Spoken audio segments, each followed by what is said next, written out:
Upon the age I felt that I must scream or die this now. again, hard, louder, louder. True. Nervous. Very, very nervous. I had been and am. But why will you say that I am mad? Hearken and observe how calmly I can tell you the whole story.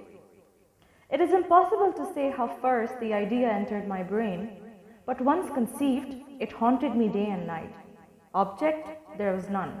Passion, there was none. I loved the old man. For his gold, I had no desire. I think it was his eye. One of his eyes resembles that of a vulture, a pale blue eye with a film over it. Whenever it fell upon me, my blood ran cold. And so, I made up my mind to take the life of the old man and thus rid myself of the eye forever. You should have seen how wisely I proceeded. I was never kinder to the old man than during the whole week before I killed him.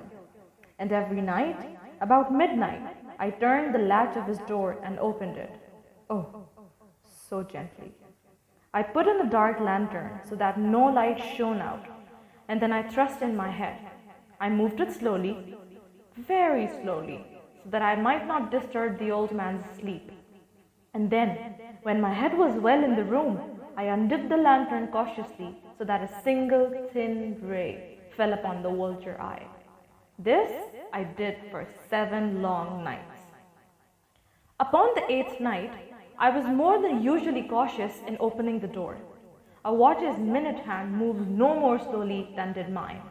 When I had waited a long time, very patiently, I resolved to open a very little crevice in the lantern, until, at length, a single dim ray, like the thread of a spider, shot out and fell upon the vulture eye.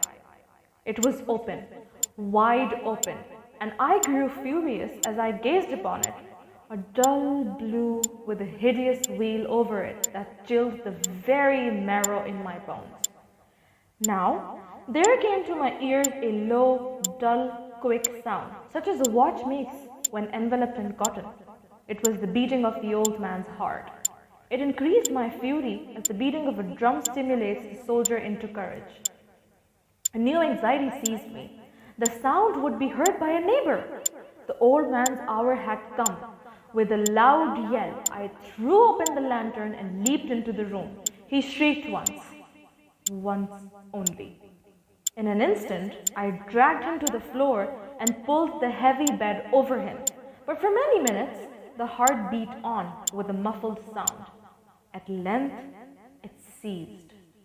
I removed the bed and examined the corpse. The old man was dead. His eye would trouble me no more.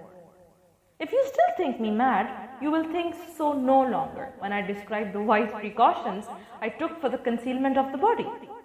First, I dismembered the corpse. I cut off the head and the arms and the legs. Next, I took up 3 planks from the flooring of the chamber and deposited all between the scantlings. I then replaced the boards so cleverly that no human eye, not even his, could have detected anything wrong. It was 4 o'clock, still dark in midnight, as the bells sounded the hour. There came a knocking at the street door. I went down to open it with a light heart, for what had I to fear? There entered 3 men, officers of the police. A shriek had been heard by a neighbor during the night. Suspicion of foul play had been aroused, and the officers had been deputed to search the premises. I bade the gentlemen welcome.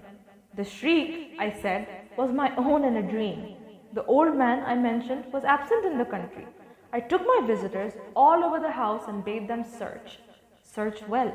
I led them at length to his chamber.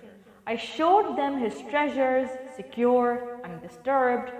In the enthusiasm of my confidence, I brought chairs into the room and desired them to rest from their fatigue, while I myself placed my own seat upon the very spot beneath which reposed the corpse of the victim. The officers were satisfied. They sat, and while I answered cheerily, they chatted of familiar things. But ere long, I felt myself getting pale and wished them gone. I fancied a ringing in my ears. I talked more freely to get rid of the feeling, but it continued until, at length, I found that the noise was not within my ears. I talked more fluently and with a heightened voice, yet the sound increased. It was a low, dull, quick sound, such as a watch makes when enveloped in cotton. I paced the floor, but the noise steadily increased. Oh God! What could I do? I foamed, I raved, I swore. But the noise arose over all. It grew louder, louder, louder. Was it possible they heard not? Almighty God, no, no! They heard, they suspected, they knew. They were making a mockery of my horror. I felt that I must scream or die. And now again, hark! Louder, louder, louder! Villains! I shrieked. Dissemble no more. I admit the deed. Tear up the planks. Here, here. It is the beating of his hideous heart.